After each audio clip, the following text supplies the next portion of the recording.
l'hebdo des PME sur BFM Business. Notre invité, Mathieu Toraval, bonjour et bienvenue. Bonjour. Ravi de vous recevoir aujourd'hui sur le plateau de l'hebdo des PME. Vous êtes le directeur général d'Ilex Environnement.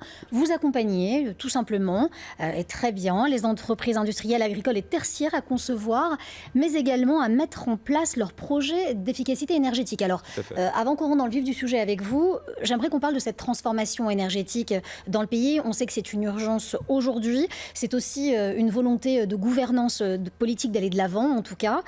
J'aimerais savoir où on en est aujourd'hui au niveau des entreprises. Alors, effectivement, c'est une volonté politique, que ce soit au niveau national ou même au niveau local. Ouais. Pour les entreprises, très concrètement, ça se transmet par deux choses. La première, c'est qu'on va venir travailler l'efficacité énergétique pour réduire les consommations, pour un point de vue purement financier, pour avoir une plus petite facture d'électricité à la fin du mois. Le deuxième point, et je pense qu'il est très important, c'est que aujourd'hui les consommateurs sont de plus en plus attentifs à la responsabilité des entreprises chez qui ils consomment. Du coup, c'est sur les deux axes que les entreprises aujourd'hui doivent aller de l'avant.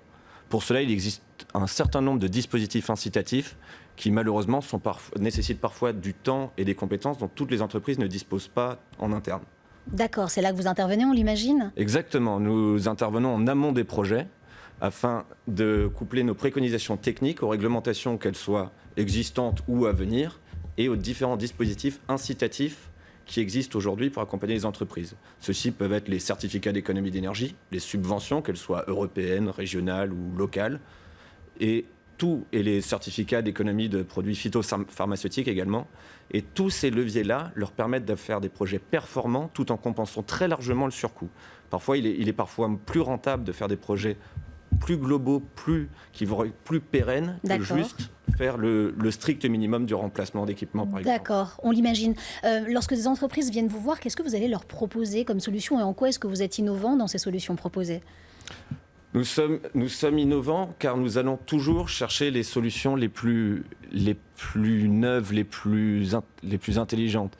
C'est-à-dire, par exemple, sur un producteur de pommes qui stocke ses fruits dans des chambres froides et qui souhaite remplacer les groupes de production de froid car ils sont vieillissants, nous allons arriver en amont du projet et lui proposer des solutions. Par exemple, un groupe froid comme votre frigo dégage de la chaleur. Il est possible de récupérer cette chaleur et de la réintégrer, que ce soit pour du chauffage de locaux, mais également de la réintégrer pour du process. Par exemple, il est possible de traiter thermiquement des pommes en amont et afin d'améliorer les conditions de stockage. C'est intéressant, en fait, ce que vous êtes en train de dire, c'est que les solutions que vous allez proposer, elles sont adaptées, elles sont clés en main. C'est ça, elles vont être spécifiques à chacun de nos clients. Nous allons, avec chacun de nos partenaires, définir la solution la plus écologique, la plus pérenne, afin de trouver une réponse à sa problématique. D'accord, ça c'est très intéressant. Quels sont vos objectifs de croissance ? Nos objectifs de croissance, c'est déjà de rester le partenaire développement durable de référence pour tous nos clients. Et j'espère qu'ils soient de plus en plus nombreux. On vous le souhaite en tout cas. Merci.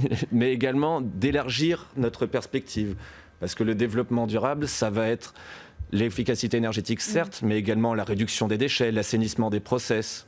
C'est extrêmement large et nous voulons vraiment prendre toutes ces composantes afin de donner une réponse. Il n'y a pas de réponse unique à une problématique. Il faut vraiment regarder largement car il existe aujourd'hui des réglementations qui, je pense, il ne faut pas subir.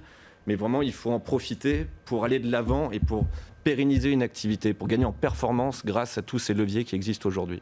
Eh bien, merci beaucoup Mathieu Toraval d'avoir été notre invité aujourd'hui. Je rappelle que vous êtes à la tête d'Ilex Environnement et qu'on n'a pas fini d'entendre parler de vous vraisemblablement. Merci d'avoir été notre invité. Merci beaucoup.